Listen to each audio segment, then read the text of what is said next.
Assalamualaikum warahmatullahi wabarakatuh. Hai, perkenalkan nama saya Yuni Suryani Nasution. Saya dari Universitas Islam Negeri Sumatera Utara Jambi. Saya dari Fakultas Ilmu Tarbiyah dan Keguruan jurusan Pendidikan Ilmu Pengetahuan Sosial ataupun Pendidikan IPS. Baiklah, pada video kali ini saya ingin membahas mengenai pandemi COVID-19 dalam perspektif sosial. Selamat menyaksikan. Dadah. Oh iya, sebelumnya perkenalkan aku dari kelompok KKNDR 130 UIN Sumatera Utara. Dan selamat menyaksikan videonya. Check it out.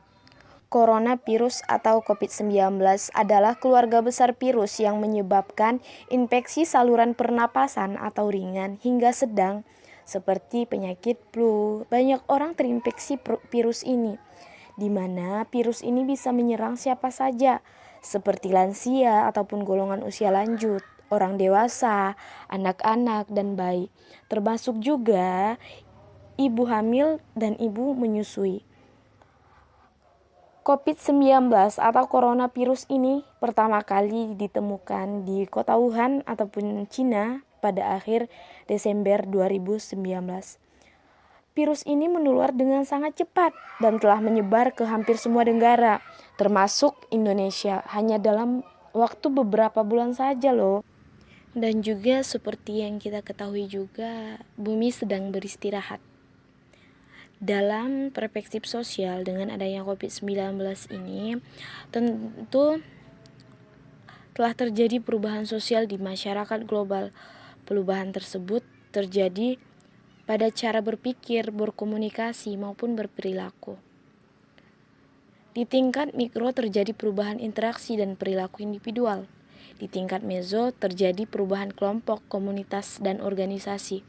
Sedangkan di tingkat makro terjadi perubahan ekonomi, politik, dan kultur yang berskala internasional. COVID-19 ini telah menyebabkan terjadinya perubahan di tingkat makro. Hal ini dapat dikaji berdasarkan perspektif disiplin ilmu sosial. Disiplin ilmu sosial tentunya identik dengan masyarakat. Bagaimana setiap individu berinteraksi dengan individu lainnya, individu berinteraksi dengan kelompok, serta kelompok berinteraksi dengan kelompok lainnya.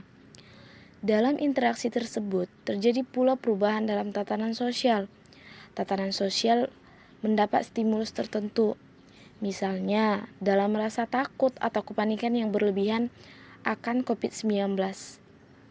Kondisi perubahan ini bersifat interdependen, yang artinya sulit untuk dapat membatasi perubahan-perubahan pada masyarakat karena masyarakat merupakan mata rantai yang saling terkait. Masyarakat membutuhkan otoritas kesehatan yang dapat dipercaya sebagai panduan mereka dalam menghadapi wabah ini. Era digitalisasi ini sebagai wadah interaksi sekunder untuk mengimplementasikan menjadi smart dan good. Pentingnya etika berkomunikasi, berinteraksi sangat dibutuhkan dalam pandemi ini. Dan yang paling dibutuhkan dalam konsep sosiologi adalah peran ataupun konsep. Bagaimana peran negara dan bangsa dalam mengontrol ataupun mengendalikan informasi juga bertanggung jawab setiap individu agar tidak merugikan individu lainnya. Faktanya, work from home menimbulkan dampak positif dan negatif juga. Di satu sisi mencegah penyebaran COVID-19.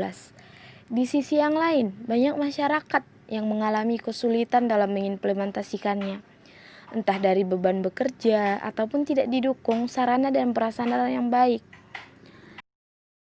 Menurut perspektif sosiologi, untuk belajar di rumah sudah tepat dilakukan dalam kondisi seperti saat ini. Karena dalam ilmu sosiologi, interaksi antara manusia itu tidak harus bertemu langsung, tidak harus bersentuhan atau bertatap muka langsung. Interaksi ini bisa melalui media cetak, teknologi, dan media sosial. Oleh karena itu, instansi pendidikan mengalih pertemuan kelasnya dengan pertemuan daring ataupun tugas rumah guna minimalisir pertemuan satu sama lain di suatu ruangan yang sama dalam jarak yang dekat serta menghindari kerumunan. Persekolahan mengganti pertemuan kelas dengan pemberian tugas rumah kepada murid. Pemberian tugas bertujuan agar murid belajar di rumah, sedangkan di perguruan tinggi mengalih pertemuan kelasnya dengan pertemuan daring atau tugas daring. COVID-19 sebagai gejala sosial, kontak sosial menggunakan kontak seluler, yaitu menggunakan perantara melalui teknologi dalam pertemuan kelasnya. Sebisa mungkin dapat memanfaatkan teknologi dalam pertemuan pembelajaran secara online dengan baik. Permasalahan sosial yang diakibatkan COVID-19 dirasakan oleh masyarakat, terutama para siswa dan mahasiswa terkait belajar di rumah. Para siswa mengeluh akan belajar di rumah dipenuhi dengan tugas rumah yang diberi oleh masing-masing guru terlalu banyak. Sedangkan mahasiswa mengeluhkan bahwa pertemuan daring banyak terkendala oleh jaringan web, teknologi yang kurang memadai, hingga sinyal. Selain itu pula kurang efektifnya belajar di rumah karena mereka belajar otodidak ataupun sendiri. Banyak orang tua yang tidak bisa mengajari materi yang ada di buku, hanya bisa membimbing anaknya saja. Tujuan belajar di rumah tidak berjalan dengan baik, maka timbullah berbagai masalah seperti banyak para siswa yang menyalahgunakan belajar di rumah untuk bermain game online di warnet, berbelanja, dan bermain ke tempat keramaian, yang berdampak pada munculnya masalah sosial baru akibat dari penyalahgunaan belajar di rumah untuk melakukan hal-hal yang tidak taat akan social distancing.